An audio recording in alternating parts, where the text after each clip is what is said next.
I finished repairing the navigation system on my yacht, and my son-in-law Marcus sneered, "Mechanics don't belong in places like this." He ridiculed me, thinking I was some desperate old man renting a boat to play rich for a weekend. Then I looked him dead in the eyes and said, "This is my yacht." The silence that followed was deafening. You won't believe what happened next. Before we continue, please hit that subscribe button and let us know in the comments where you're watching from. The polished brass fittings gleamed like scattered diamonds across the yacht's immaculate deck. I stood at the stern of Aurora's Dream, my weathered hands gripping the mahogany rail, watching my family approach the marina's floating dock. Boston Harbor stretched endlessly before us, a maze of masts dancing in the gentle June breeze. My heart thundered against my ribs like a caged bird desperate for freedom. 3 months of meticulous planning had culminated in this single perfect moment. Marcus stepped aboard first, his Italian leather shoes clicking against the teak planking with the sharp precision of a metronome. His calculating eyes swept the yacht's impressive length, cataloging every gleaming chrome detail, every hand-stitched leather cushion arranged beneath the pristine white canopy, every piece of cutting-edge navigation equipment that sparkled like jewels in the pilot house windows. For one fleeting second, his jaw went slack with genuine amazement before that familiar predatory smirk slid back into place like a mask. "Well, well, well," he drawled, running his manicured fingers along the butter-soft leather of the main seating arrangement. "How in God's name did you manage to afford this floating mansion, Robert?" The words struck me like a physical blow. Not Dad, not even Bob. Robert. Always Robert, spoken with that particular inflection that transformed my own name into something distasteful, something beneath his consideration. My daughter Emma followed him aboard, clutching her designer purse against her chest like armor. She glanced around nervously, her cheeks flushing that familiar shade of pink I'd come to associate with her embarrassment over my existence. "Dad, please tell me you didn't drain your entire pension for this extravaganza." Her voice carried that unmistakable note of mortification I'd grown to dread over the years. The sound of a daughter ashamed of her father's choices, his dreams, his very being. "It's absolutely magnificent, Mr. Harrison," offered Grace warmly, Thomas nodding his silver head in appreciation as they stepped carefully onto the deck. "Thank you so much for including us in this adventure." But Marcus was already exploring with the entitled confidence of someone conducting an inspection, his fingers trailing across the sophisticated control panel as if he owned every circuit and wire. "This navigation system alone costs more than most people earn in an entire year," he announced with theatrical amazement. "Sweet Jesus, Robert, what were you thinking?" He laughed, but the sound held no warmth, no genuine mirth. Only the cold amusement of someone watching a fool stumble toward his own destruction. "Playing yacht club aristocrat at your age?" His voice dripped with barely concealed contempt. "This is absolutely pathetic." My chest, constricted like a vice, was slowly tightening around my lungs. I'd rehearsed this moment in my mind countless times over the past 3 months, imagining Emma's face lighting up with pure joy when I revealed the magnificent surprise. Instead, I watched her fidget with her purse strap, her eyes fixed on anything except mine, as if looking at me directly might somehow contaminate her with my apparent foolishness. "I thought it would be wonderful for our family to spend some quality time together," I managed, forcing my voice to remain steady despite the emotional hurricane building inside my chest. "Quality time on what exactly?" Marcus scoffed, opening a pristine storage compartment and peering inside like he was appraising inventory for auction. "Your midlife crisis made manifest. I mean, I understand the impulse. You want to feel successful, important, relevant, but this is just deeply embarrassing." He gestured expansively at the yacht's gleaming surfaces, each movement calculated to emphasize the absurdity of my presumed overreach. "How much debt did you take on for this elaborate fantasy, Robert? What's the damage to your retirement security?" Emma reached out and touched his arm with a feather-light gesture. "Marcus, perhaps—" "No, darling," he interrupted, his voice gaining confidence and volume with each word. "This is genuinely concerning behavior. Your father has clearly made some catastrophically poor financial decisions. We should probably schedule a family meeting about managing his assets before he loses absolutely everything he's worked for." The words hung in the salt-tinged air like a death sentence. Managing his assets. As if I were some doddering fool who'd wandered into a yacht dealership with a handful of credit cards and a head full of impossible dreams. "The rental company assured me that everything was completely in order," I said carefully, measuring each word like medicine. The lie tasted bitter on my tongue, but it was absolutely necessary for what I had planned. "Rental?" Marcus's eyebrows shot toward his hairline like twin rockets. "Well, that's marginally less insane than purchasing, though still completely ridiculous for someone surviving on Social Security checks." My hands clenched into fists behind my back, knuckles going white with suppressed rage. Social Security. I'd built 4 companies from absolute nothing, sold them for figures that would make Marcus's head spin, invested wisely for decades while watching my money compound like interest on a promise. But because I chose to wear comfortable khakis and simple polo shirts, because I drove a reliable sedan instead of a flashy sports car, because I lived in the same modest house where Emma had grown up, to Marcus that made me poor, worthless, invisible. "Why don't you all explore the lower deck?" I suggested, desperate for space to breathe, to think, to plan my next move. "I'll prepare some refreshments for everyone." "Come on, sweetheart," Marcus said to Emma, already heading toward the cabin entrance with the swagger of someone who owned everything he surveyed. "Let's see exactly how much your dad spent on his little nautical adventure." They disappeared below deck, Marcus's voice echoing up through the open hatch like smoke from a fire. "Look at these marble countertops. This is absolutely unbelievable. Your father has completely lost his grip on reality." Emma's nervous laughter followed, sharp and painful as breaking glass. Thomas approached me quietly, his businessman's eyes kind but concerned. "It truly is a magnificent vessel, Robert. The craftsmanship is absolutely exceptional." I nodded gratefully, but I could barely hear him over the sound of Marcus opening and closing cabinet doors below, his voice providing a constant stream of commentary, each word designed to wound. "This sound system probably cost more than most people's annual rent." His laughter drifted up like poison gas. "Robert's playing millionaire on borrowed time and borrowed money." Grace joined her husband beside me, her silver hair catching the afternoon sunlight like spun silk. "You've gone to such wonderful trouble for all of us," she said gently. But all I could hear was Marcus's voice echoing from the main cabin, followed by Emma's mortified response. "He must have spent an absolute fortune on this rental. It's so completely unlike him to be this impractical." Unlike him. My own daughter discussing me as if I were a stranger who'd suddenly developed delusions of grandeur, as if the man who'd raised her, who'd sacrificed everything for her education and happiness, was now someone she couldn't recognize or understand. The sun felt too harsh against my skin, the gentle breeze too cold. I stared out at the harbor, watching other families enjoying their boats in peaceful contentment, and wondered with growing dread if this had been the most terrible mistake of my life. But no.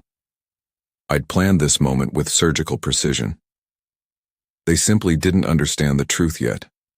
They couldn't see past their own assumptions and prejudices to the reality of who I actually was, what I'd actually accomplished. More laughter drifted up from below deck, and my jaw clenched like a steel trap.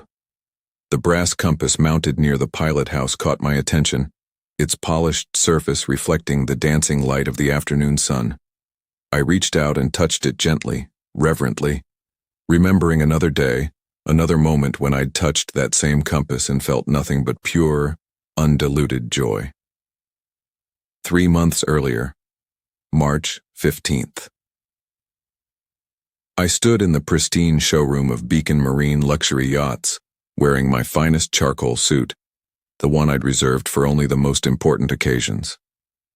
The salesman, a polished professional named Christopher, was guiding me through the specifications of Aurora's Dream for the 4th time that week, his voice warm with genuine enthusiasm. The master stateroom features a king-size bed and a full marble bathroom with a rainfall shower, Christopher explained, his hands gesturing gracefully toward the detailed blueprints spread across the mahogany table. The guest cabin has twin berths that convert seamlessly into a queen bed, absolutely perfect for family cruises. I nodded thoughtfully, my mind already painting vivid pictures of Marcus and Emma discovering their own private sanctuary, their faces transformed by gratitude and wonder. The yacht stretched an impressive 48 feet of pristine fiberglass construction and gleaming chrome appointments, every surface polished to mirror perfection under the showroom's carefully arranged lighting. I could already imagine teaching future grandchildren to read the stars from this very deck. "And you're absolutely certain about the financing arrangements?" I asked, though the decision had been made weeks ago. The $3.2 million cashier's check was already prepared, drawn from an investment account that Marcus couldn't even dream existed. "Completely certain, Mr. Harrison." Christopher smiled warmly. "Full payment today means immediate delivery following the mandatory safety inspection and Coast Guard registration. Your family is going to be absolutely thrilled with this surprise." My family. I'd been carefully orchestrating this moment since Emma's birthday celebration 2 months prior, when she'd mentioned feeling trapped by their financial pressures, longing for escape from Marcus's constant complaints about money and status. "I wish we could just sail away somewhere peaceful," she'd said wistfully, her eyes distant with dreams. "Away from all the stress and competition and judgment." This yacht represented the perfect solution, a floating sanctuary where we could rebuild our fractured relationship, far from Marcus's relentless need to diminish everyone around him. I'd already researched family-friendly routes along the New England coastline, imagining long weekends where Emma could rediscover her love of the ocean, where we could reconnect as father and daughter. "I'd like to add some personal touches," I told Christopher. "Family photographs in the main salon, perhaps a premium sound system for evening dinners under the stars." "Absolutely," he agreed. "Our design team can coordinate whatever customizations you have in mind." I signed each document with a steady hand, my excitement building with every signature. This wasn't merely a yacht purchase. It was an investment in healing, in hope, in the possibility of redemption. The money came from Margaret's life insurance settlement, funds I'd been saving for something truly meaningful. What could be more meaningful than winning back my daughter's love and respect? Christopher handed me the keys, 2 small pieces of polished metal that represented months of careful planning and desperate hope. "Will you be taking possession immediately?" "Next month," I replied.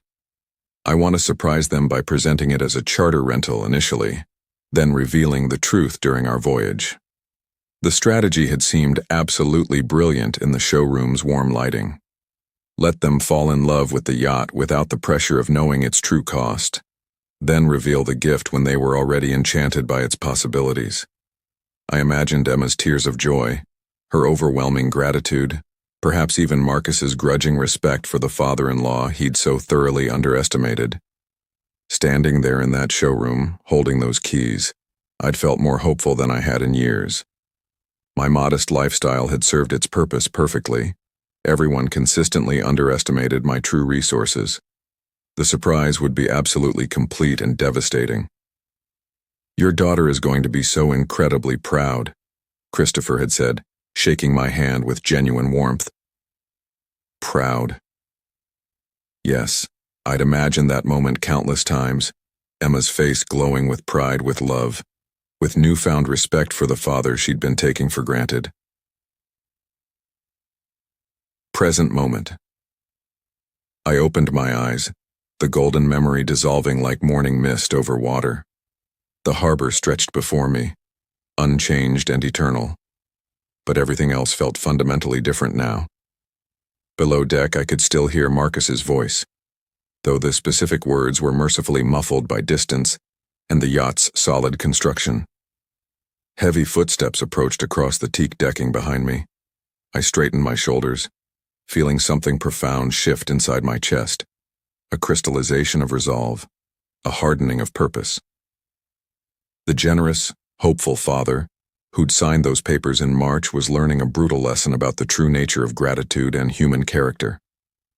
I turned slowly as my family emerged from the lower deck, Marcus's face flushed with what I now recognized as pure, unadulterated contempt disguised as amusement. The brass compass caught the afternoon light once more, but this time it reminded me of something entirely different. True navigation required knowing exactly where you stood before you could plot any meaningful course forward, and I was finally beginning to understand my precise position. "Robert, this is absolutely extraordinary." Thomas's voice carried genuine appreciation as he emerged from the yacht's companionway, his weathered hands trailing respectfully along the polished handrail. "The craftsmanship is truly exceptional. You've chosen something genuinely special here." His words fell on my ears like cool water on burning skin. I felt my shoulders relax slightly, releasing some of the tension that had been building like pressure in a boiler. Grace followed close behind, her silver hair catching the afternoon sunlight like spun platinum, her eyes bright with sincere admiration. "The interior woodwork is absolutely stunning," she added, adjusting her light sweater around her shoulders. "That dining table, it's museum quality, truly magnificent." Marcus snorted derisively, stepping up behind his parents with Emma trailing nervously in his wake. "Yeah, well, when you're throwing around someone else's money on a weekend rental, might as well go completely overboard, right?" He gestured dismissively at the yacht's gleaming surfaces, each movement calculated to diminish and belittle. "Dad probably spent more on this single weekend than Robert earns in half a year." The casual cruelty of the comparison hit me like a physical slap. Thomas stiffened almost imperceptibly, his jaw tightening with barely controlled anger. Grace's warm smile faltered for just a moment, replaced by a look of shocked disappointment in her son. Emma let out that sharp, nervous laugh I'd grown to dread, the sound like glass breaking in the distance. "Marcus," Thomas said quietly, his voice carrying a warning edge that his son completely ignored. "I mean, just look at this entertainment system," Marcus continued, running his fingers over the control buttons like he was conducting an appraisal. "Top-of-the-line equipment, premium everything. The rental company probably charges extra for every single feature and upgrade." He turned to face me with that familiar smirk of superiority. "What's this costing you, Robert? $4,000 for the weekend? 5? Maybe 6? My jaw clenched involuntarily. 6,000 wouldn't even cover the monthly slip fees and insurance. But I forced my voice to remain level, professional. "It's quite reasonable for what we're getting." "Reasonable?" Marcus's laugh was sharp as a blade. "For someone living on a fixed income? Robert, this is financial insanity disguised as a family vacation." Emma shifted uncomfortably beside her husband, her cheeks flushing that familiar pink. "It really is beautiful, Dad," she said softly. "But maybe next time we could consider something more practical." More practical. Like a chain restaurant or a public park. Something appropriately modest for her father's presumed circumstances. Something that wouldn't embarrass her with its audacious reach beyond his supposed station. "Should we head below for lunch?" I suggested, desperate to change the subject, to move past this growing tension. "I've prepared some refreshments." "Lunch on the yacht?" Marcus clapped his hands together in mock delight. "Living the absolute dream, Robert. Too bad it's just borrowed luxury for a few days." Thomas's frown deepened considerably as we moved toward the salon entrance. I led the way down the polished steps into the main cabin, where the dining table gleamed under carefully positioned overhead lighting. The setting was absolutely perfect. Bone china, crystal glasses, silver utensils arranged with meticulous precision. Everything I'd planned to make this moment special, memorable, magical. "Oh my goodness," Grace breathed, taking in the elegant table setting with obvious appreciation. "Robert, this is absolutely lovely. You've gone to such wonderful trouble." "No trouble at all," I replied, pulling out chairs for the ladies with old-fashioned courtesy. Grace settled gracefully into her seat, while Emma perched nervously on the edge of hers, looking like she might bolt at any moment. Marcus remained standing, examining the built-in bar area with obvious calculating interest. Fully stocked too, I see. Premium brands across the board. He lifted a bottle of aged single malt, studying the label with the expertise of a sommelier. This single bottle probably cost more than most people's monthly car payments. Marcus, Thomas said more firmly this time, his patience clearly wearing thin. What, Dad? Marcus's grin was razor-sharp, designed to cut. I'm just appreciating the finer things in life, you know? Not everyone gets the opportunity to play millionaire for a weekend. The words hung in the air like toxic smoke. Grace busied herself with her napkin, avoiding eye contact. Thomas studied his son with growing disgust and disappointment. Emma's face flushed deeper pink, caught in the impossible position between defending her husband and apologizing for his behavior. I served the meal with mechanical precision: grilled salmon with herbs, roasted seasonal vegetables, a crisp Sauvignon Blanc that cost more than Marcus could imagine. Each plate was placed with careful attention to detail while my mind churned with memories of the yacht showroom, of Christopher's encouraging words, of my naive hope that this gift would somehow bridge the growing chasm between my daughter and me. This is absolutely delicious, Thomas offered, clearly attempting to restore some semblance of civility to the gathering.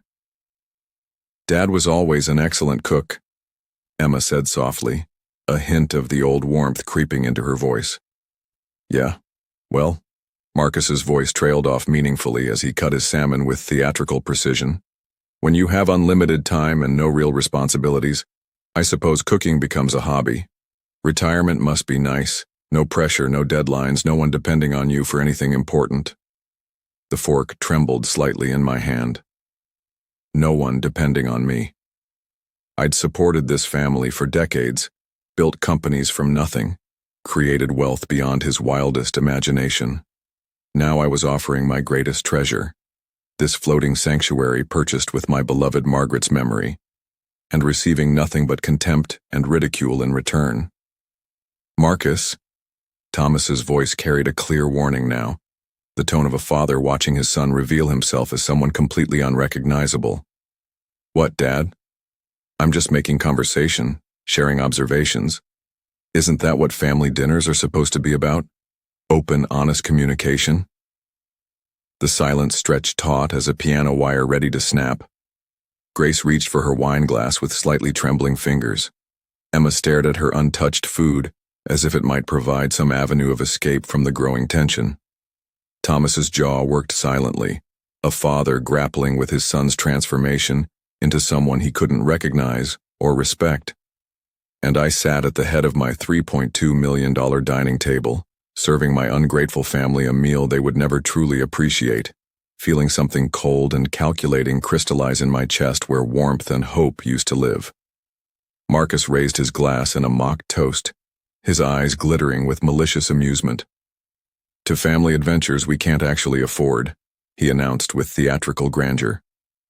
The clink of Marcus's glass against the polished table marked the precise moment when civilized pretense finally died. Thomas set down his fork with deliberate, controlled precision, the sound sharp and final in the sudden, oppressive quiet. Grace's hand trembled visibly as she reached for her water glass, her knuckles white with tension. That's enough. My voice cut through the poisonous atmosphere like a blade through silk. You will stop this behavior immediately. Marcus's eyebrows shot up in theatrical surprise, his performance becoming even more exaggerated. Behavior? I'm simply being honest about our situation, Robert. Someone in this family should acknowledge reality instead of living in fantasy land. The reality, I said, each word measured and controlled like ammunition, is that you are a guest aboard this yacht. You will show appropriate respect, or you will leave. Immediately. Emma's sharp intake of breath was audible across the cabin. She'd never heard me speak to Marcus with such steel in my voice, such absolute authority. Neither had Marcus, judging by the way his smirk faltered for a fraction of a second, before returning with renewed viciousness. Guest? Marcus laughed, but the sound was forced now, artificial. Come on, Robert, we're family here. Surely I can express legitimate concern about your questionable financial decisions without being threatened. Your concern? I replied, setting my own utensils down with careful, deliberate precision. Sounds remarkably like mockery and contempt. Thomas cleared his throat uncomfortably, sensing the conversation spiraling toward disaster. Son, perhaps we should what, Dad? Marcus's voice rose slightly, his composure finally beginning to crack around the edges. Pretend that Robert isn't making catastrophically poor choices. Pretend this yacht rental isn't wildly beyond his means. He gestured around the elegant cabin with sweeping, dismissive movements. Look at this place. The rental fees alone could probably fund his groceries for 6 months. This is someone desperately trying to play in a league where he absolutely doesn't belong. The calculation in his eyes was naked now, completely exposed, measuring perceived cost against my presumed worth, finding me desperately, pathetically wanting. He leaned back in his chair with exaggerated confidence, arms crossed in a posture of smug superiority. I built a successful consulting firm from absolutely nothing, he continued, his voice gaining momentum and arrogance with each word. I understand money, I understand value, I understand what things actually cost, and this— He waved dismissively at the crystal and china, the polished wood, the careful attention to every detail. This is someone trying to play millionaire when he can barely afford his monthly bills. Grace's face had gone pale as parchment. Thomas's knuckles were white where he gripped his napkin like a lifeline. Even they could see that their son had crossed a line that couldn't be uncrossed, entered territory from which there might be no return. But Emma, my own daughter, my own flesh and blood, nodded slightly. A tiny motion, barely perceptible to anyone not watching for it. But I caught it. I saw it. I felt it like a knife between my ribs. She agreed with him. After everything I'd sacrificed, everything I'd given, everything I'd built and shared and offered, she saw me through his eyes, a pathetic old man pretending to wealth he didn't possess, embarrassing himself and everyone around him with his desperate charade. The betrayal hit harder than any of Marcus's calculated insults. I think, I said, my voice deadly quiet, each word perfectly enunciated, you should excuse yourself from this table. Marcus's laugh was sharp as breaking glass, violent in the sudden stillness. Excuse myself? From a rented yacht? He stood abruptly, his chair scraping against the floor with a sound like fingernails on a chalkboard. Maybe I will. The air feels a bit stifling in here anyway. He moved toward the stairs leading to the upper deck, pausing dramatically at the threshold like an actor timing his exit. Don't worry about the cleanup, Robert. I'm sure the rental company has people for that kind of work. Wouldn't want you to strain yourself with anything too demanding. His footsteps echoed heavily on the deck above us, each step deliberate and claiming, taking possession of space that wasn't his to claim. The salon fell silent, except for the gentle creaking of the yacht against its moorings and the distant sound of other boats enjoying peaceful family time. Thomas spoke first, his voice thick with shame and disappointment. Robert, I sincerely apologize. That was completely unacceptable behavior. Absolutely inexcusable. Completely inexcusable, Grace added, her eyes bright with unshed tears of embarrassment. I don't know what's gotten into him lately. Emma said nothing at all, staring at her untouched salmon as if it held the secrets of the universe, the meaning of life. Some explanation for the disaster unfolding around us. When she finally looked up, her eyes were defensive, guarded. He's just protective of family finances, she said quietly, her voice barely above a whisper. We've been discussing buying a house, and money is incredibly tight right now. Seeing all this extravagance, she gestured helplessly around the cabin, taking in the crystal, the china, the polished wood, the careful attention to every luxurious detail. It's difficult to understand the priorities behind it. The priorities. My priority had been creating a memory, offering a gift, building a bridge back to the daughter I was losing inch by inch, day by day. Her priority was apparently maintaining her husband's comfortable illusions about his own superiority. I stood slowly, gathering plates with steady hands despite the earthquake happening inside my chest, the fundamental shifting of my understanding about the people I loved most. Of course, I said quietly. I understand completely. But I understood far more than she realized. I understood that my generous father's heart had been hopelessly naive, that love wasn't enough to overcome contempt, that respect couldn't be purchased with gifts or gestures or sacrifices. I also understood that Marcus had just made the most catastrophic mistake of his entire life. From above deck came the distinct sound of cabinet doors opening and closing with deliberate force. Marcus was exploring areas he had absolutely no business accessing, making himself at home on what he believed was someone else's property. The irony would have been amusing if it hadn't been so infuriating, so personally devastating. "I'll just tidy up here," I said, stacking plates with mechanical precision, while my mind raced with new possibilities, new plans. "Why don't you all enjoy the afternoon air on deck?" As they filed out one by one, leaving me alone with the ruins of my carefully planned meal and my thoroughly shattered illusions, I allowed myself one moment of pure, crystalline rage. Then I began to plan my response. Marcus wanted to play games with someone he thought was beneath him, someone he could mock and diminish with impunity. He was about to discover just how spectacularly wrong he could be. The sound of Marcus's footsteps retreated across the deck above, each step heavy with wounded pride and barely contained fury. I continued stacking plates with mechanical precision, but my mind was racing like a Formula One engine, calculating possibilities, weighing options, planning my next moves with the strategic thinking that had built 4 successful companies. That look in his eyes when he'd stood from the table, I'd seen it before in countless boardrooms, when lesser men realized they'd been completely outmaneuvered but were too arrogant to admit defeat. The look of someone doubling down on a losing hand. "I should probably check on him," Emma said softly, half rising from her chair with obvious reluctance. "Let him cool off," Thomas advised, his voice carrying the heavy weight of paternal disappointment. "He needs time to think about his behavior, to understand what he's done." Grace reached across the table to touch my hand gently.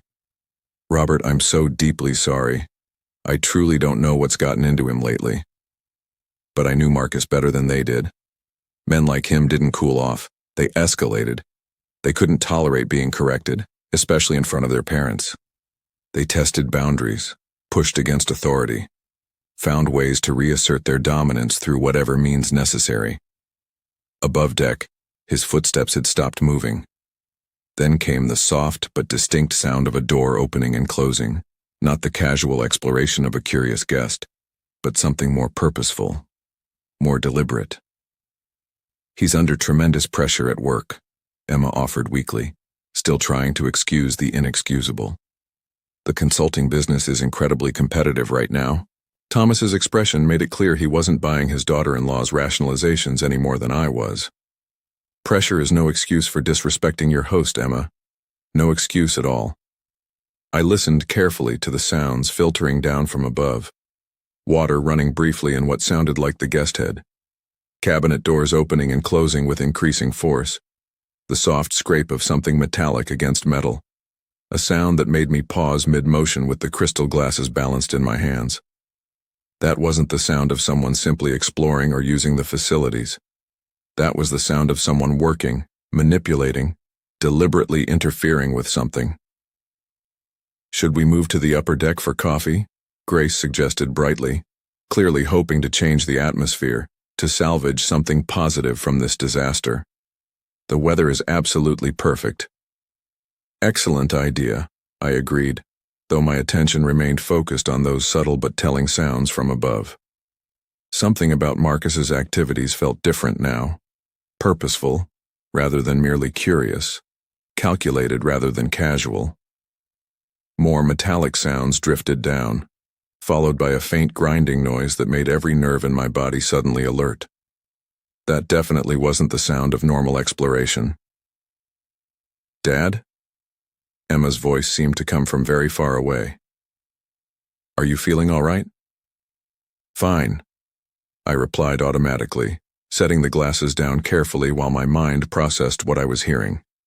The grinding sound had stopped, replaced by the soft closing of what sounded like a cabinet door, then footsteps resuming their movement across the deck. A few minutes later, Marcus appeared at the top of the companionway stairs, looking perfectly composed. If anything, more relaxed and satisfied than when he'd stormed off. The transformation was remarkable and deeply suspicious. "Sorry about that little outburst," he said, sliding back into his seat with a slight smile that didn't reach his eyes. "Just needed a moment to appreciate the craftsmanship up close. This really is an impressive vessel, Robert." The complete reversal in his tone sent warning signals coursing through my nervous system like electricity. Marcus didn't apologize. Marcus didn't admit he was wrong. And Marcus certainly didn't compliment things he'd been systematically mocking just minutes earlier. "Feeling better?" Thomas asked cautiously, clearly surprised by his son's apparent change of heart. "Much better," Marcus replied, picking up his water glass with the satisfied air of someone who'd just accomplished something important. "Actually, I was thinking maybe I should help with the cleanup. It's the least I can do after my inexcusable behavior." Emma's face brightened immediately, hope flickering in her eyes. "That's very thoughtful of you, honey." But I was studying Marcus's expression with the intensity of a poker player reading tells, noting the way his eyes avoided direct contact with mine, the slight upturn at the corner of his mouth that suggested private satisfaction, rather than genuine remorse. "I could handle the galley dishes," he continued with theatrical helpfulness. "Get familiar with the boat systems while I'm at it. Might be useful if we encounter any technical problems during our stay." Problems. The word hung in the air like smoke from a distant fire, heavy with unspoken implications. "That's very considerate of you," Grace said warmly, completely taken in by her son's performance. Very considerate indeed. Marcus offering to help with domestic chores was about as likely as snow falling in July.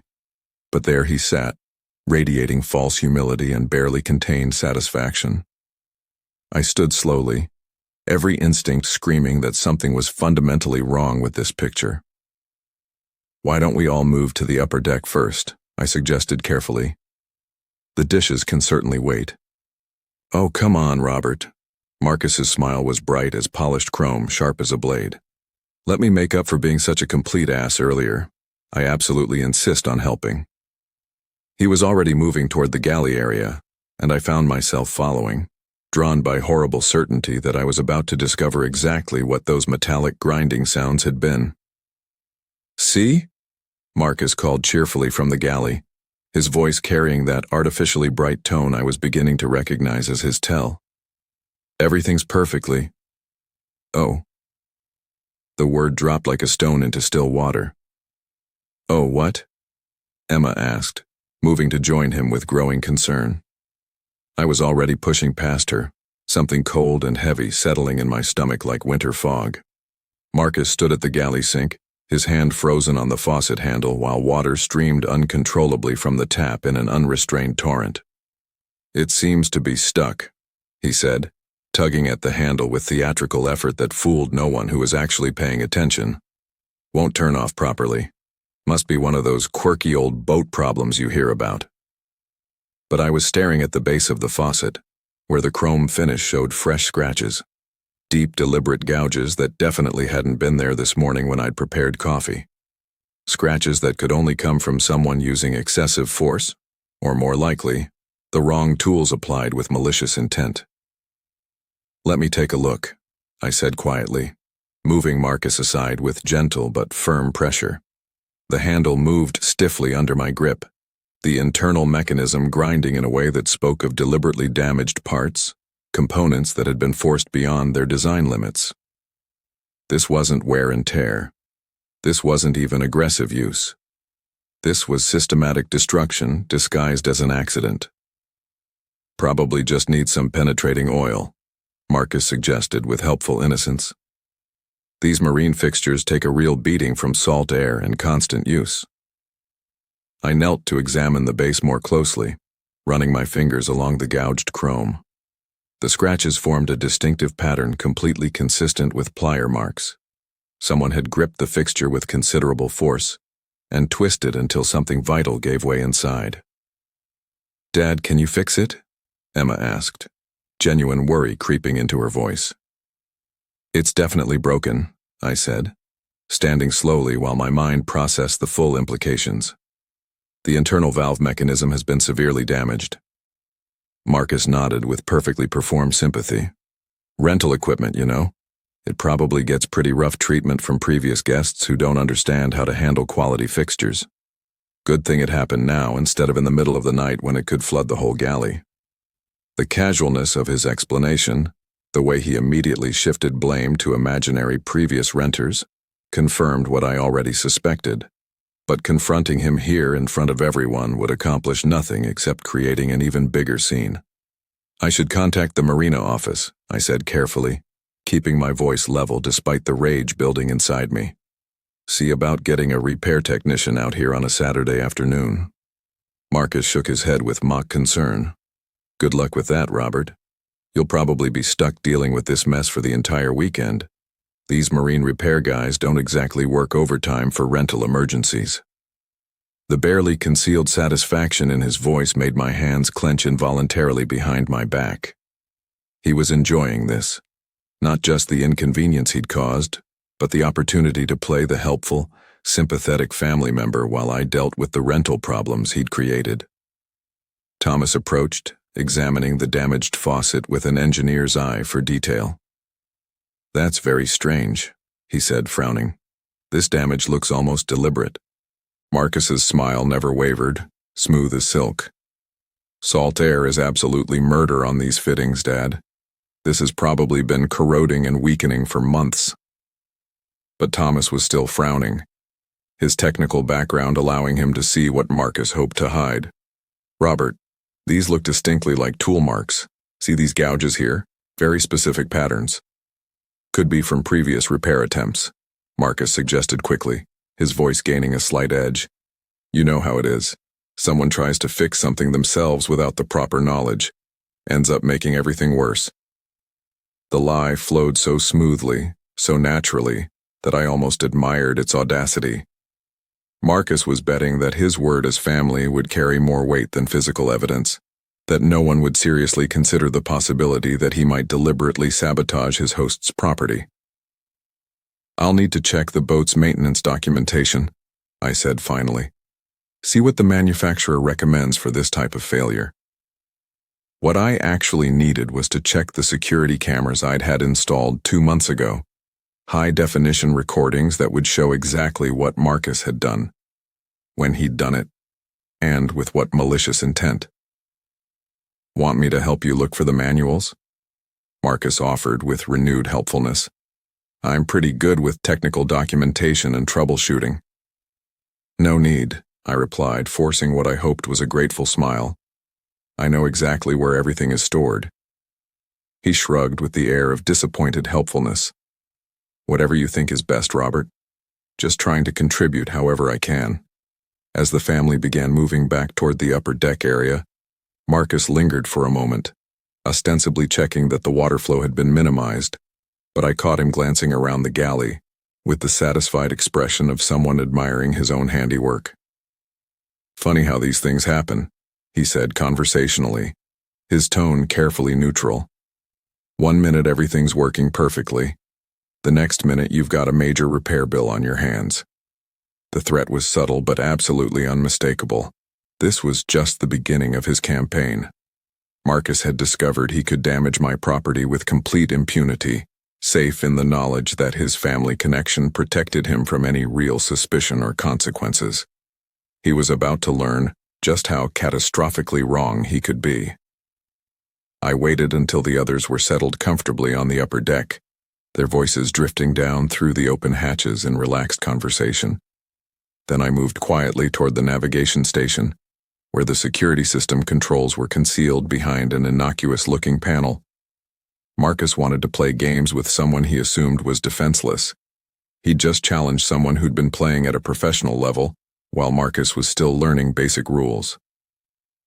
The navigation room was tucked discreetly behind the main salon, a compact space lined with sophisticated electronic equipment that most guests would never notice or access. I slipped inside quietly, closing the door behind me with barely a whisper of sound. Multiple monitors came to life at the touch of a button, their screens flooding the small compartment with crisp blue-white light. 12 camera feeds displayed the yacht's interior and exterior areas in crystal-clear high definition. I'd had the comprehensive system installed 2 months ago after reading about yacht theft and vandalism incidents at the marina, a security precaution that was about to pay dividends in ways I'd never imagined. My fingers moved across the digital control panel with practiced efficiency, scrolling back through the timeline to 4:15 p.m., the approximate time when Marcus had stormed off from our disastrous lunch. The timestamp in the corner read 16:15:23, when Marcus first appeared on camera 7, the one covering the guest head and galley area.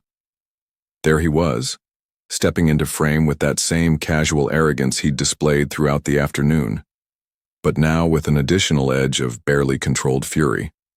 At first, his movements appeared perfectly normal, opening cabinet doors, examining the yacht's amenities with the entitled curiosity of someone who believed everything around him existed for his personal benefit and judgment. Then he approached the faucet. I leaned closer to the monitor, my heart rate accelerating as I watched Marcus test the handle with gentle pressure. The faucet worked absolutely perfectly, water flowing smoothly when he turned it on, stopping cleanly when he turned it off. Crystal clear evidence that he knew the fixture was functioning normally. He knew there was nothing wrong with it. He knew it worked exactly as designed. What happened next made my blood turn to ice water in my veins. Marcus glanced toward the door, confirming he was completely alone and unobserved. Then he gripped the faucet handle with both hands and twisted with vicious, deliberate force. Not the gentle turn of normal operation, but a violent wrenching motion that made the camera shake slightly from the transmitted vibration through the yacht's structure. The timestamp read 16:17:41 when he did it again, this time bracing his foot against the cabinet base for additional leverage, applying maximum torque with calculated precision. I could see his face clearly now in the high-definition footage, the intense concentration as he applied destructive force, the slight smile of satisfaction when something vital gave way inside the mechanism with an audible crack. He tested his sabotage, watching water stream uncontrollably from the deliberately broken fixture. Perfect. Exactly the kind of accident that would embarrass his host and prove his point about inferior rental equipment and the foolishness of people who reached beyond their presumed station. But Marcus wasn't finished with his destruction. Camera 8 caught him opening drawers systematically, searching until he found a clean dish towel to wipe away any metal shavings from his forced entry. He even ran his finger carefully along the base of the faucet, checking methodically for any evidence that might trace back to his deliberate sabotage. The meticulous cleanup told me everything I needed to know about Marcus's true character. This wasn't an impulsive act born of momentary anger. This was calculated, premeditated vandalism designed specifically to humiliate me in front of my own family. At 16:19:47, he stepped back to admire his destructive work, that satisfied smirk spreading across his face like oil spreading across clean water. He'd found the perfect way to put the presumptuous old man firmly in his place, to demonstrate conclusively that people like Robert Harrison couldn't really afford the finer things in life, that we should expect problems when we tried to play in leagues where we didn't belong. I copied the relevant footage to a secure portable drive, my movements automatic while my mind processed the full scope of Marcus's betrayal. This wasn't simply about a broken faucet or even property damage. This was about respect, about boundaries, about the fundamental social contract between guest and host that Marcus had torn to shreds. From the upper deck came the sound of Marcus's voice, artificially concerned and helpful. I hope Robert isn't having too much trouble with that boat problem. These older rental units can be incredibly tricky to work with. Older rental units. He was already spinning the narrative for maximum effect, painting me as someone foolish enough to rent a yacht beyond his financial means, someone who should naturally expect problems with equipment he couldn't afford to own. The irony would have been genuinely amusing if it weren't so personally devastating. I ejected the drive and slipped it into my shirt pocket, surprised by how substantial it felt for something so small. Evidence? Proof. The kind of documentation that transformed accusations into undeniable facts. Marcus's voice drifted down from above. Maybe I should go check on him again. Offer some additional assistance. The false concern in his tone made my jaw clench like a steel trap. He wanted to help, all right. Help himself to a front-row seat for my humiliation when I couldn't fix the problem he'd deliberately created. I powered down the monitors and stood in the darkness for a long moment, listening to the gentle rhythm of water lapping against the hull, the distant sounds of other families enjoying peaceful time together on their boats. 40 years of business experience had taught me that evidence without strategy was essentially worthless. Marcus had just provided me with devastating ammunition, but I needed to choose my moment carefully, precisely, for maximum impact. The sound of approaching footsteps above told me my planning time was running short. I moved quietly to the yacht's comprehensive tool storage, selecting a precision wrench set and marine-grade pipe sealant from the meticulously organized compartments. My hands worked automatically, gathering what I needed while my mind churned through decades of memories. The damaged faucet could certainly be repaired. Marine-grade fixtures were engineered to withstand far worse punishment than Marcus's tantrum. But as I knelt beside the sabotaged mechanism, images flooded back of all the times I'd fixed problems for Marcus and Emma, all the crises I'd solved with my checkbook and my endless patience. Emma's graduate school tuition, $45,000 over 3 years. I'd written those checks gladly, bursting with pride over my daughter's ambition to earn her master's in business administration. Marcus had been genuinely grateful then, or at least he'd performed gratitude convincingly enough to fool a loving father. "You're absolutely incredible, Mr. Harrison," he'd said, using that formal address that now seemed less like respect and more like emotional distance. Emma and I will never forget this generosity. Their wedding, $30,000 contribution. The memory stung fresh as I worked the precision wrench around the faucet's damaged base. I'd insisted on paying for the upgraded flowers, the professional photographer, the premium reception venue. Every father wants his daughter's wedding day to be absolutely perfect. I'd told Margaret's photograph that night, wishing desperately that she could have been there to see Emma in her stunning gown. Down payment on their house, $75,000. That had been just 18 months ago, when Marcus's consulting business was experiencing what he'd called temporary cash flow challenges. He'd sat in my modest kitchen, explaining earnestly how a larger down payment would secure significantly better financing terms and lower monthly payments. His humility had seemed completely genuine, his gratitude absolutely effusive. "This means everything to us, Robert. I promise you'll never have reason to regret helping us build our future together." The broken fixture came apart in my hands, revealing the full extent of Marcus's deliberate damage. Twisted metal where smooth curves should exist. Forced threads that would never turn properly again. Just like our relationship, I supposed. Emergency car repairs, $6,500. Emma's unexpected medical bills, $4,200.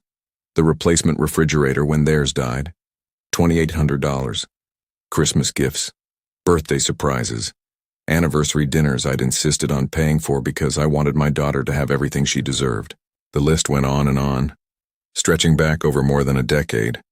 A comprehensive catalog of generosity that had apparently purchased nothing but contempt and ridicule. Each act of kindness had been met with Marcus's practiced appreciation, his sincere assurances that he'd never forget my support, my sacrifice, my love for Emma.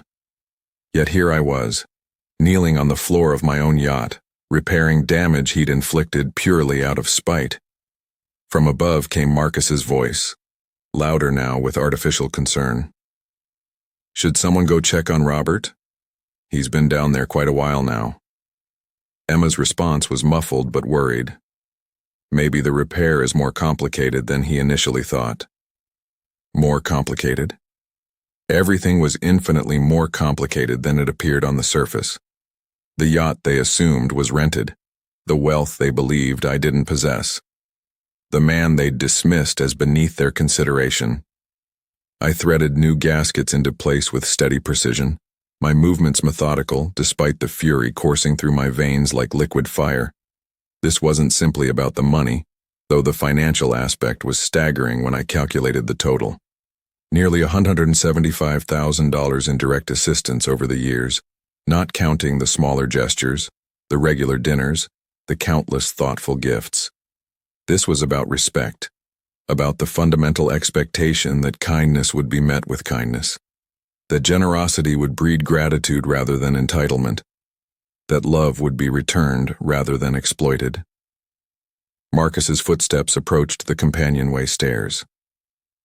"I'm going down to see if he needs any assistance," he announced with theatrical concern.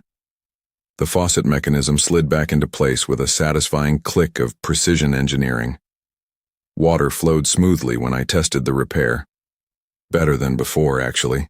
Sometimes damage forced you to rebuild stronger foundations. "Robert?" Marcus's voice carried that false note of helpful concern as his footsteps reached the bottom of the stairs.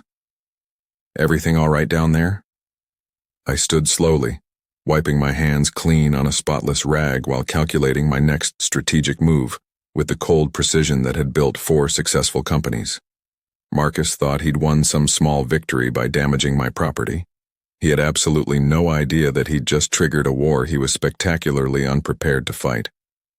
The man approaching to offer his assistance had never built a business from nothing, had never negotiated million-dollar deals, had never outmaneuvered competitors who'd tried to destroy him, had never learned that in real conflict, the person who controls information controls the ultimate outcome. Marcus was about to receive a comprehensive education in exactly what kind of man he'd chosen to cross. "There you are."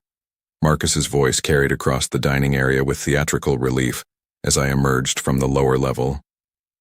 "We were starting to get genuinely worried about you. How did the repair situation go?"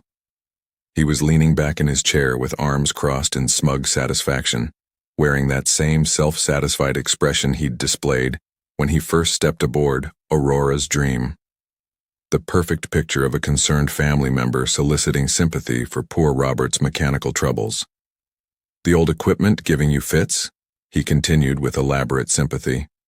"I was just explaining to everyone how these rental companies consistently cut corners on maintenance schedules. They probably haven't properly serviced that faucet system in years."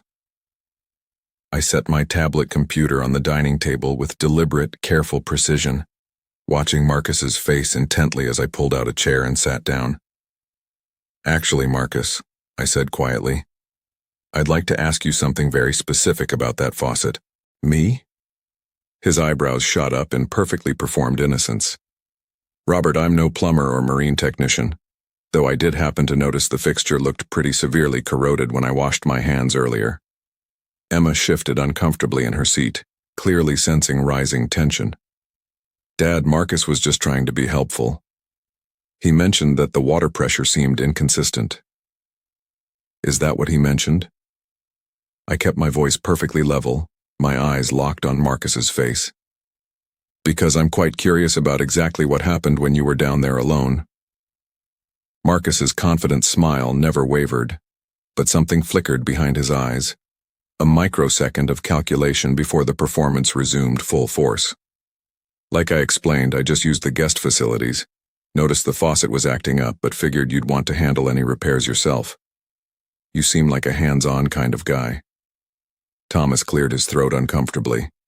"Perhaps we should focus on contacting a qualified repair technician, Robert." "Marcus," I interrupted quietly, never taking my eyes off his face. "Why did you deliberately break the faucet?" The words dropped into our conversation like stones thrown into perfectly still water. Marcus's laugh came a beat too late, a fraction too loud to sound natural. "Break it? Robert, what on earth are you talking about? I didn't break anything. That's a pretty serious accusation to make." "Dad," Emma's voice carried a sharp warning edge. "That's an incredibly serious thing to suggest. Marcus would never do something like that." "Wouldn't he?" I reached for my tablet, powering it on with steady fingers while watching Marcus's confident expression begin to crack around the edges. "Because I have some footage that might interest everyone." Marcus's supreme confidence faltered for just a moment, a micro-expression of genuine concern before his mask snapped back into place. "Footage? What kind of footage could you possibly have?" The yacht has a comprehensive security system, I said calmly, watching his face drain of color in real time. 12 cameras with high-definition recording capabilities and crystal-clear audio. Very thorough coverage of all interior and exterior areas. The silence that followed stretched like a taut piano wire ready to snap. Marcus's Adam's apple bobbed visibly as he swallowed hard, but his voice remained steady when he spoke. Well, then the cameras will show exactly what I told you. I used the bathroom facilities, noticed a problem with the faucet, and came back up to report it. We'll see about that, I agreed, opening the video application with deliberate slowness. Let's all take a look together, shall we? Grace leaned forward anxiously. Robert, surely this level of investigation is unnecessary. It's just a minor plumbing issue. No, Thomas said firmly, his businessman's instincts recognizing that something significant was happening. Let's see exactly what the security cameras recorded. I touched the screen, scrolling to the precise timestamp I needed. 16:15:23. Here's Marcus entering the guest head area just after he left our lunch table. Marcus appeared in perfect clarity on the tablet screen, stepping into camera range with that same casual confidence he'd displayed throughout the afternoon, but now edged with barely controlled anger. There you are, I said conversationally.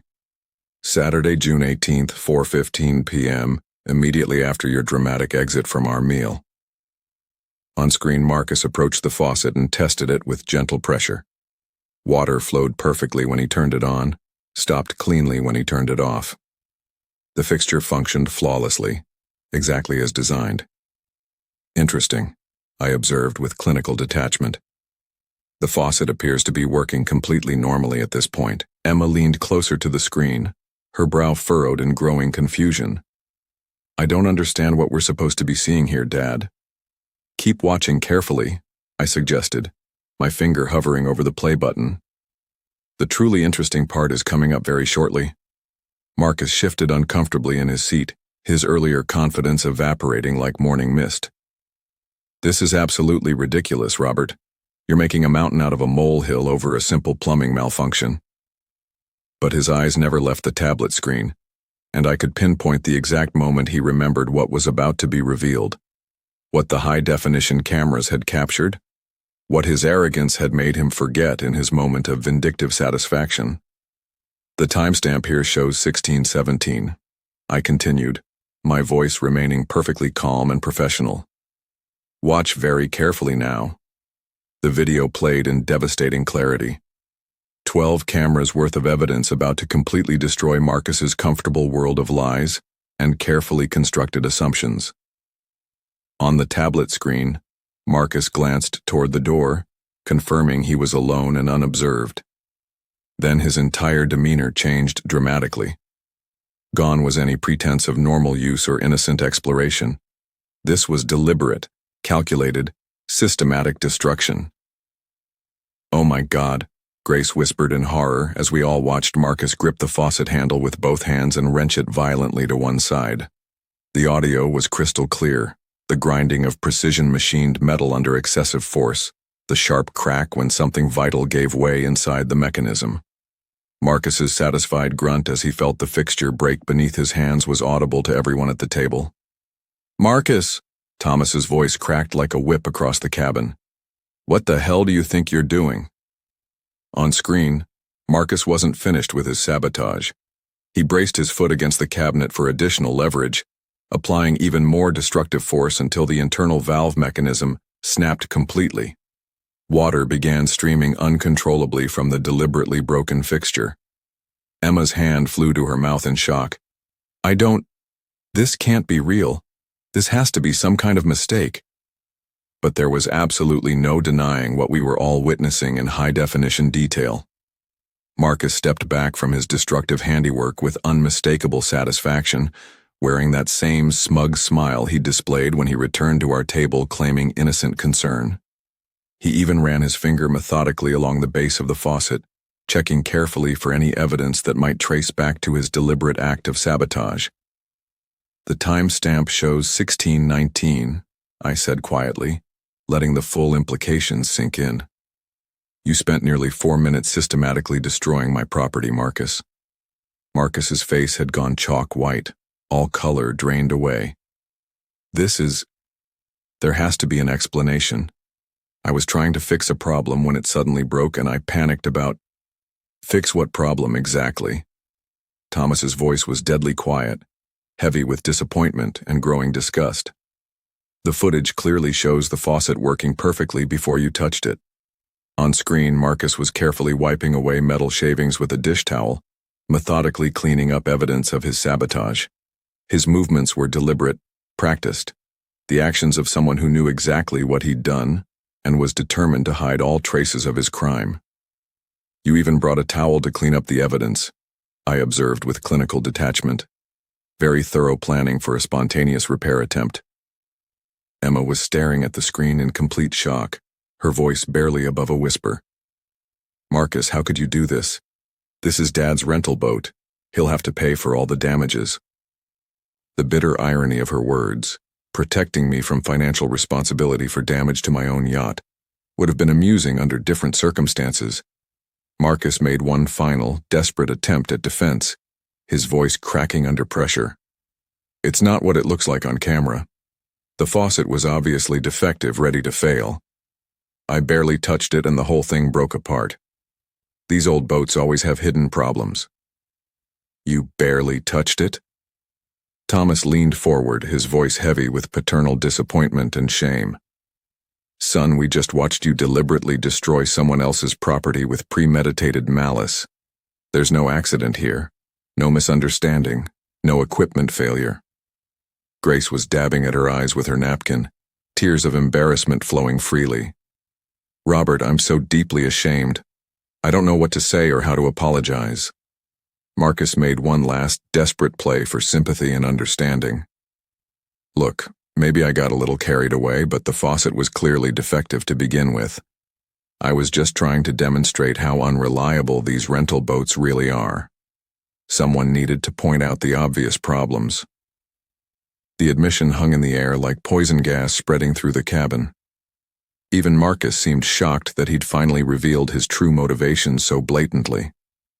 Emma was staring at her husband like she'd never seen him before, like he'd suddenly transformed into a complete stranger. You did this on purpose? You deliberately damaged my father's rental to make some kind of point about his financial choices?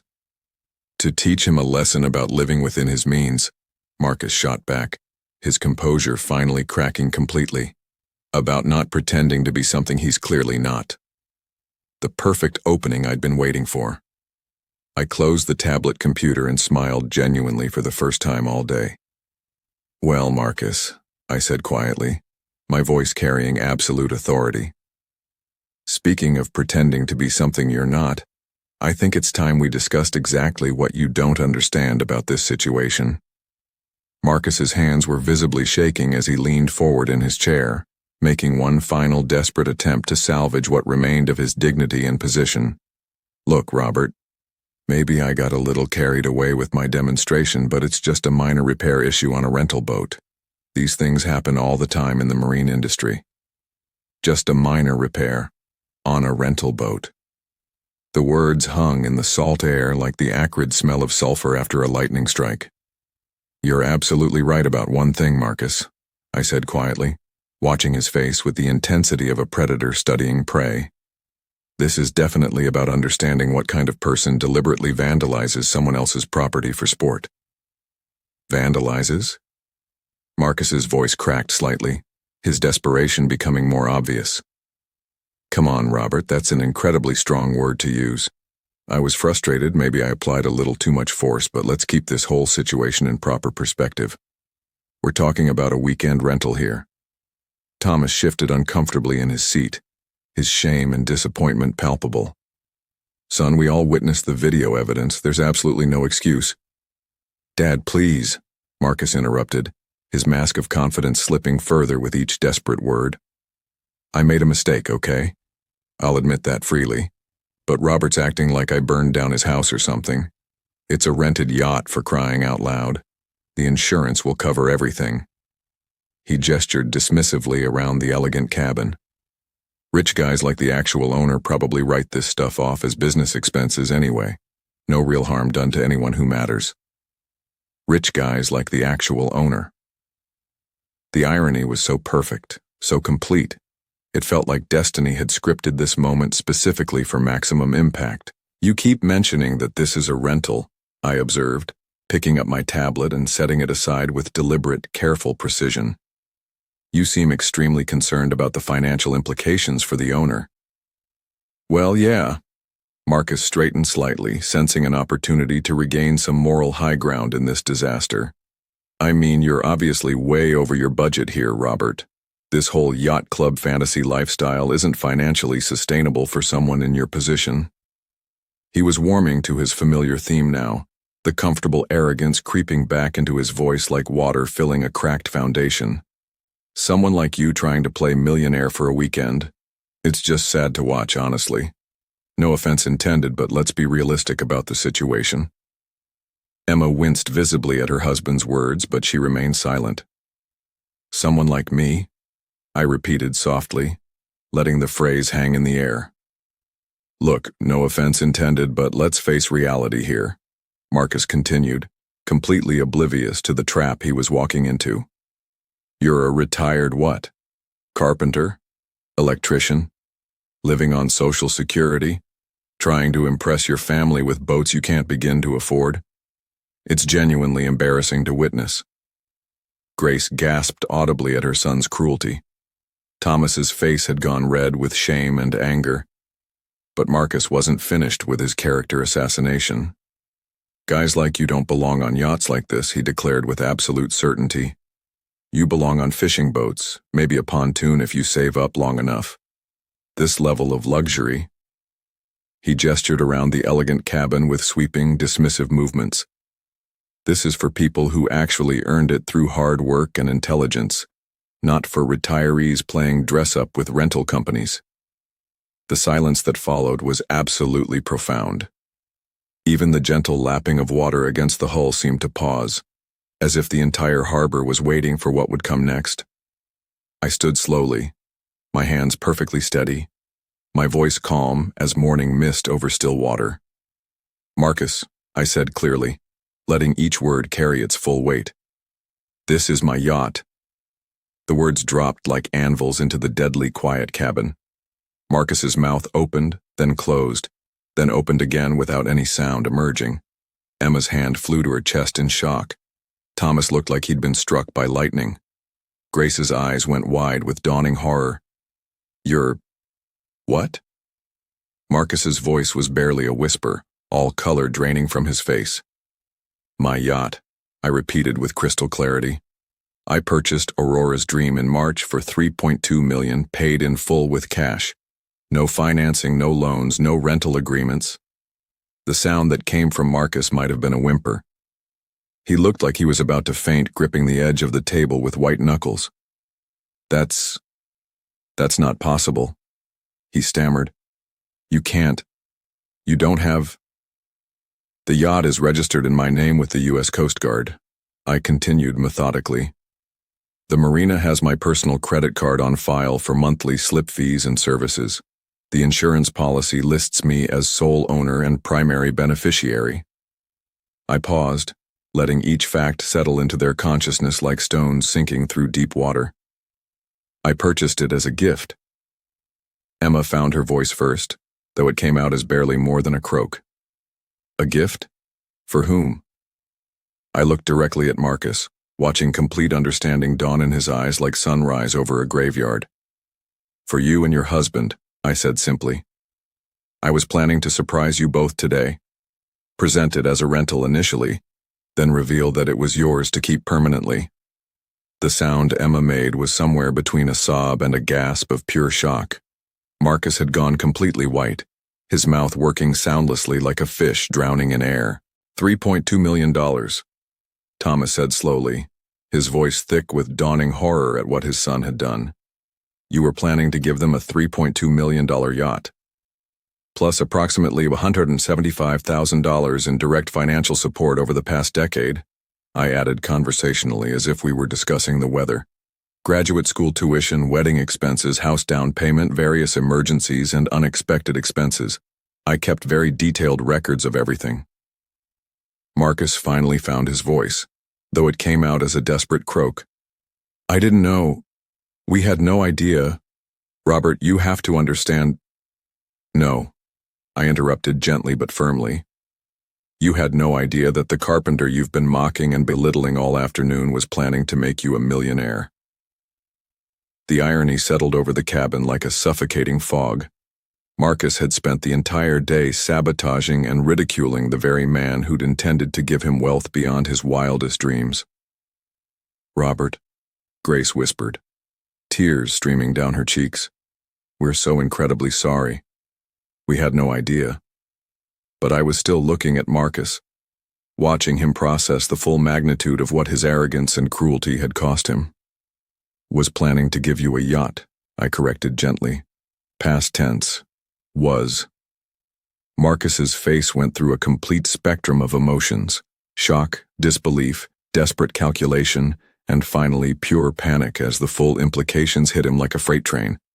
Wait, he said, lurching forward in his chair with desperate intensity. You said was planning. That doesn't mean, we can work this out now that I understand the real situation. Now that you understand the situation, I repeated quietly. Tell me, Marcus, what exactly do you understand? That I made a terrible, terrible mistake, he stammered, words tumbling over each other in his desperation. I had absolutely no idea this was your yacht, Robert. If I'd known the truth. If you'd known I owned it. I let the question hang in the air like smoke. You would have treated me with respect? I paused, watching him struggle with the implications. But since you believed I was just some poor retiree playing above his station, disrespect and sabotage were perfectly acceptable? Marcus's mouth opened and closed repeatedly, no words coming out. Beside him, Emma stared at her hands, finally beginning to understand the choice she'd made between her husband's ego and her father's love. That's not what I meant, Marcus finally managed to stammer. The stress of work, and seeing you spend so much money on what I thought was a rental when what? Thomas interrupted, his voice sharp with disappointment and disgust. When you decided your father-in-law needed to be taught a lesson about knowing his place? Grace was sobbing quietly into her tissue. Marcus, how could you do this? Robert has been nothing but generous to this family for years. I know that now. Marcus's voice cracked with desperation. But we can fix this situation, right? I'll pay for the faucet repair. Hell, I'll pay for a complete galley renovation if that's what it takes. We can put this whole ugly incident behind us. I walked to the yacht's large panoramic window, looking out at the peaceful harbor where other families were enjoying their boats without sabotage, mockery, or betrayal clouding their perfect afternoons. The faucet is already repaired, I said calmly, not turning around. Took about 30 minutes. Marine fixtures are built to withstand far worse punishment than your little tantrum. Then what's the problem? Marcus's voice carried a note of desperate hope. No harm, no foul, right? We can move forward from here.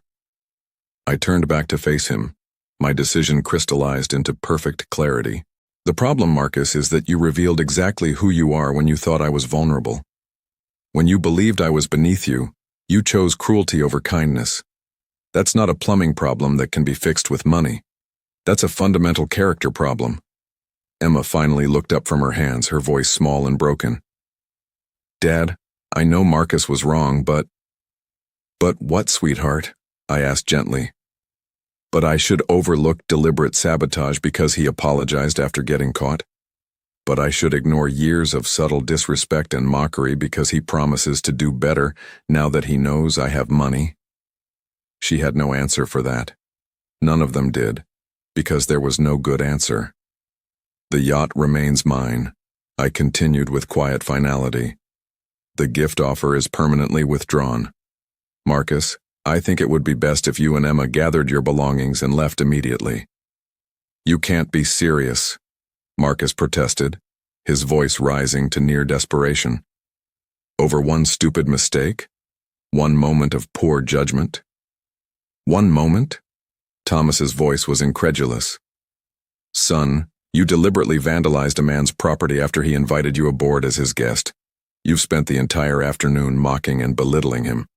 Even now you're more concerned about losing a gift you never knew existed than about the hurt and humiliation you've caused.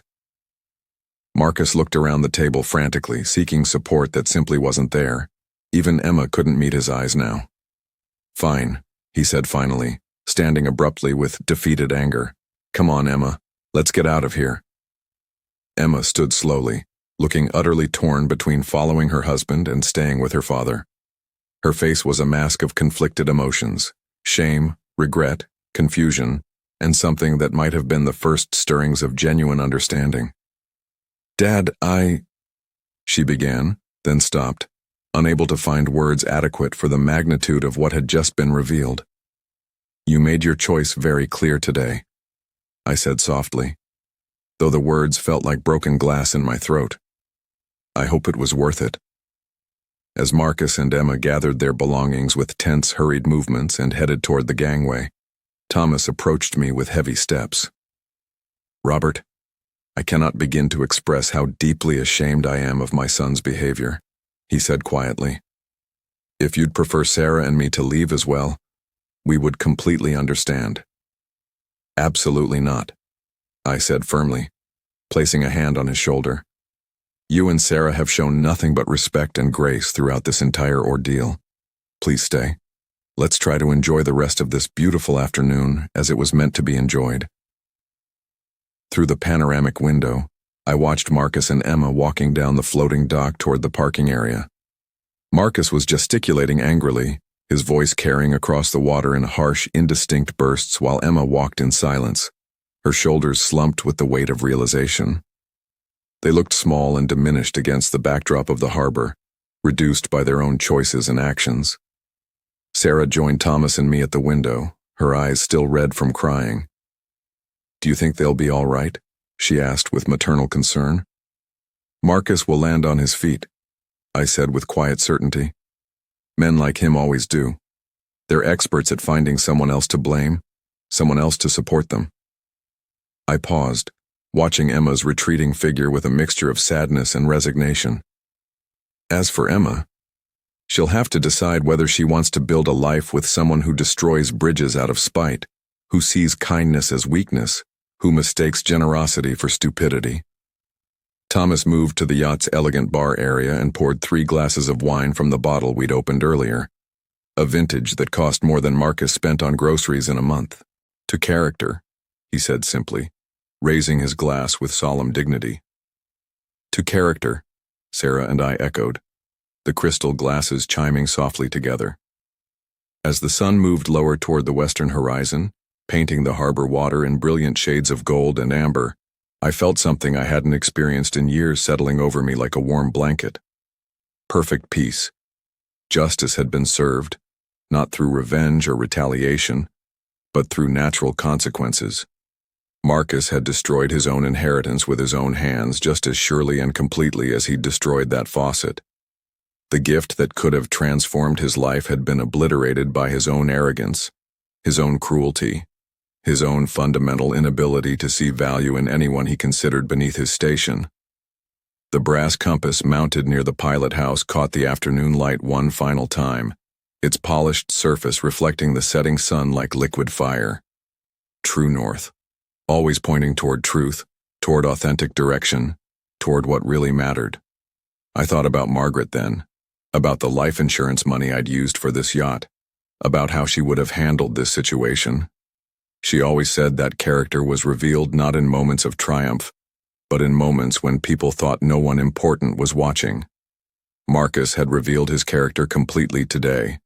So had Emma, in her way. And so, perhaps, had I. "You know," Thomas said thoughtfully, settling into one of the leather chairs with his wine, "I've been thinking about what you said earlier, about this being a gift." I nodded, curious about his perspective. "The way I see it," he continued, "you did give them a gift today. Not the yacht, obviously, but something potentially more valuable." "What's that?" I asked. "Truth," he said simply. "The truth about who they really are, and the truth about what their choices cost them. Some people spend their entire lives never learning those lessons.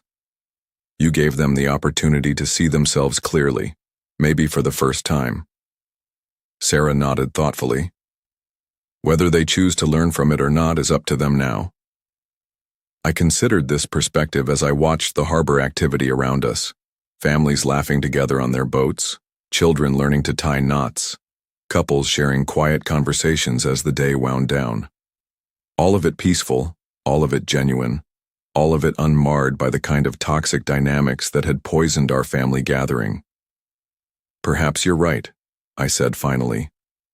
Perhaps the real gift was showing them exactly what their attitudes and actions cost, not just in money, but in relationships, in respect, in the possibility of genuine happiness. The evening breeze picked up slightly, carrying the scent of salt water and the distant sound of a foghorn. Sarah had found a book of nautical poetry in the yacht's library and was reading passages aloud.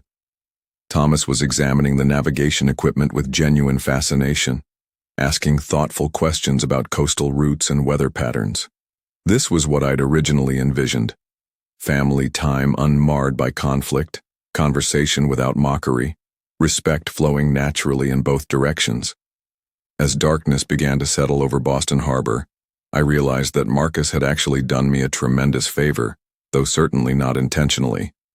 He'd revealed the true nature of his character and Emma's priorities before I'd made an irreversible mistake. Better to discover their values now than after I'd transferred ownership of a multi-million-dollar asset. The yacht would remain mine. The money would stay in accounts Marcus didn't know existed. And most importantly, I would no longer waste emotional energy trying to win approval from people who were fundamentally incapable of appreciation or gratitude. Around 9 p.m., as we were preparing to return to shore, my phone buzzed with a text message from Emma. Dad? I need time to think about everything that happened today. Marcus is furious and blaming you for entrapment, but I know what I saw on that video. I know what he did. I'm not sure what this means for us, but I wanted you to know that I saw it clearly. I'm sorry it took something this dramatic for me to really see. Love, Emma. I showed the message to Thomas and Sarah.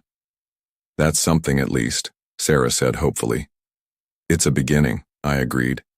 Whether it leads anywhere meaningful remains to be seen. As we prepared to disembark, Thomas helped me secure the yacht for the night, checking lines, switching off electronics, ensuring everything was properly stowed. It felt good to have someone genuinely interested in the process, someone who appreciated the craftsmanship and attention to detail that went into every aspect of the vessel. Robert, he said as we finished the final checks, I hope you'll consider inviting Sarah and me back sometime. This has been one of the most memorable days I've experienced in years, and I mean that in the best possible way, despite the drama. I'd be honored to have you back, I replied sincerely. Next time we'll plan a proper cruise up the coast, maybe to Bar Harbor or the islands. That sounds absolutely wonderful, Sarah added, still clutching the book of poetry she'd discovered. May I borrow this until next time? Consider it yours, I said with genuine warmth. As we walked up the dock toward the parking area, I felt lighter than I had in months. The evening air was crisp and clean, filled with possibilities I hadn't seen before today's revelations. Behind us, Aurora's Dream sat securely in her slip, her brass fittings gleaming under the dock lights. Tomorrow, I might take her out for a solo cruise, just to feel the freedom of open water without the weight of family expectations or the need to prove anything to anyone. The compass would point true north, as it always had. And for the first time in years, I knew exactly which direction I wanted to go. 3 weeks later. The envelope arrived on a Tuesday morning, delivered by certified mail requiring my signature. Emma's handwriting on the address label was careful, formal, the penmanship of someone choosing words with extreme precision. I opened it at my kitchen table, the same table where Marcus had once sat explaining his temporary cash flow challenges, while I wrote him a check for $75,000. Dear Dad, I've spent 3 weeks thinking about what happened on the yacht, watching that video footage over and over, trying to understand how my life became something I don't recognize. Marcus has been on a campaign to convince me that you orchestrated the whole thing, That you deliberately set him up to look bad so you could withdraw a gift we never knew existed. He's been calling you manipulative, saying you recorded everything specifically to humiliate him. But I keep coming back to one simple fact. The cameras captured what actually happened. They didn't make Marcus break your faucet. They didn't force him to mock you, to belittle you, to treat you like you were beneath his consideration. They simply recorded his choices. I realize that I've been making similar choices for years, just more subtly. Every time I failed to defend you when Marcus made his little comments. Every time I chose his ego over your feelings. Every time I acted embarrassed by your generosity instead of grateful for it. I've been thinking about the $175,000 you mentioned. I had no idea you'd kept such detailed records, but when I started adding it up myself, school, wedding, house, emergencies, I was shocked by how much you'd given us without ever making us feel indebted. You never held it over our heads, never demanded gratitude, never made us feel small for needing help. Marcus sees that history of generosity as evidence that you're a soft touch who can be taken advantage of. I'm beginning to see it as evidence of a kind of love I never fully appreciated. I won't insult your intelligence by asking you to reconsider the yacht gift. We both know that ship has sailed, literally and figuratively. Marcus destroyed something irreplaceable with his actions that day. Not just a faucet, but trust, respect, and the possibility of genuine family relationship. What I'm asking for is much smaller and much larger. A chance to rebuild our relationship independent of Marcus's influence. A chance to remember who I was before I became someone who could watch her father be humiliated and do nothing to stop it. I don't know what that looks like practically. I don't know if it's even possible after everything that's happened, but I'd like to try, if you're willing. I love you, Dad. I should have said that more often, should have shown it more clearly. I hope it's not too late to start. Love. Emma. P.S. I had a marine surveyor look at the faucet repair. He said it was professional quality work, better than factory installation. I guess you learned more than carpentry over the years. I read the letter 3 times, each reading revealing new layers of meaning, new evidence of genuine reflection and growth. Then I picked up my phone and composed a simple text message. Emma, would you like to join me for lunch on the yacht this Saturday? Just the 2 of us. We have a lot to talk about. Dad. Her response came within minutes. Yes, thank you. What can I bring? Just yourself. Everything else is already here. Saturday, Boston Harbor. Emma arrived at the marina exactly on time, walking down the dock with careful steps and nervous energy. She was alone, no Marcus in sight, carrying a small bouquet of daisies that reminded me achingly of the flowers she used to pick for Margaret from our backyard garden. Permission to come aboard? She asked softly, using the formal nautical protocol I'd taught her as a child. Permission granted, I replied with equal formality, though I was smiling. She stepped onto Aurora's Dreams deck and looked around with fresh eyes, seeing it now as something her father owned rather than something he'd rented to impress people. It really is magnificent, she said quietly. I was so caught up in Marcus's commentary that day. I never really looked at it properly. Would you like the full tour? I offered. Without editorial commentary this time?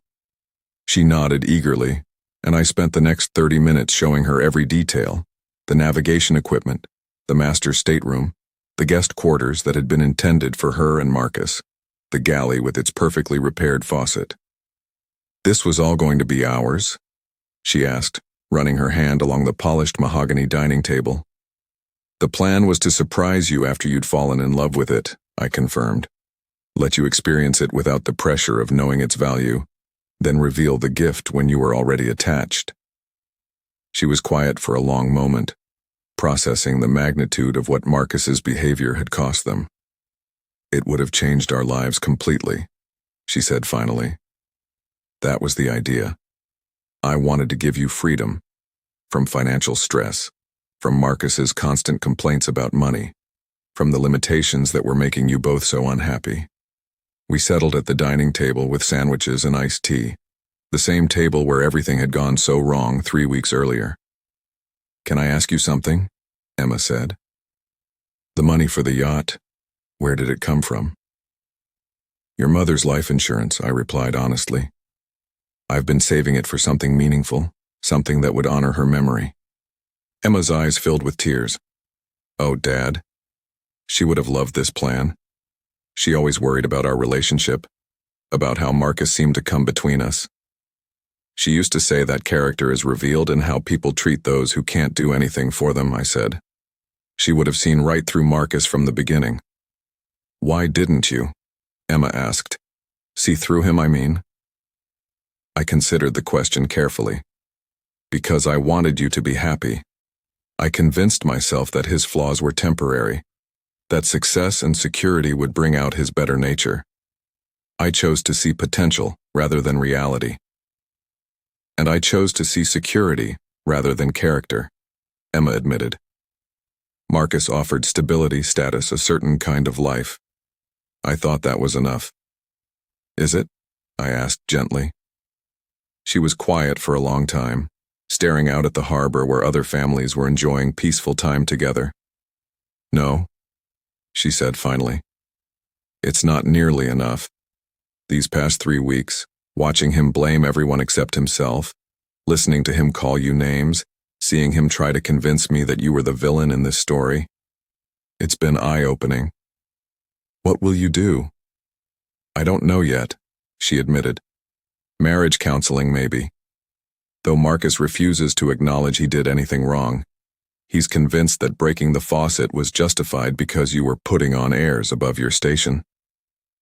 Even knowing the truth about my financial situation? Especially knowing the truth. Now he's furious that you deceived him about your wealth. He feels entitled to an explanation for why you live modestly when you could afford luxury. I shook my head in amazement at Marcus's continued self-deception. "Some people," I said, "would rather be angry than grateful, would rather be victims than students." We spent the rest of the afternoon talking, really talking perhaps for the first time in years. Emma asked about my business career, about how I'd built and sold 4 companies while maintaining the lifestyle of a middle-class retiree. She wanted to understand the strategy, the philosophy behind my choices. "I learned early that people reveal their true nature when they think you can't help or hurt them," I explained. Living modestly was a filter. It helped me identify people who valued me for myself rather than my money. "Like Marcus failed the test completely," she observed. "And like Thomas and Sarah passed with flying colors," I countered. "They showed genuine respect and appreciation regardless of my presumed circumstances." As the sun began to set, painting the harbor in familiar shades of gold and amber, Emma helped me secure the yacht for the night. She worked alongside me quietly, learning the procedures, showing the kind of attention and interest that Marcus had never displayed. "Dad," she said as we finished the final checks, "would you consider giving me sailing lessons? I'd like to learn properly, not just as a passenger, but as crew." "I'd be honored to teach you," I replied, feeling something that had been broken inside me beginning to heal. "And maybe we could plan some trips together, just the 2 of us. I have a lot of lost time to make up for." "I'd like that very much," I said, meaning it completely. As we walked up the dock toward the parking area, Emma slipped her arm through mine, a gesture so natural, so reminiscent of her childhood that I felt tears threatening. "Thank you for not giving up on me," she said quietly. "Thank you for finding your way back," I replied. Behind us, Aurora's Dream sat peacefully in her slip, her brass compass pointing true north under the emerging stars. Tomorrow, perhaps, Emma and I would take her out for a proper sail, just father and daughter, learning to navigate together toward whatever future awaited us. The best gifts, I realized, weren't always the ones you planned to give. Sometimes they were the ones that emerged from the ruins of your original intentions, stronger and more meaningful for having survived the test of character and time. 6 months later. The divorce papers were finalized on a crisp December morning. Emma moved into a small apartment near the harbor, close enough to walk to the marina for our weekend sailing lessons. She'd become surprisingly skilled at reading wind patterns and managing the yacht's complex systems. Marcus had fought the divorce viciously, demanding half of everything including assets he believed Emma should have received from me. When he learned that no such assets existed, that the yacht remained mine and always would, his fury reached spectacular heights.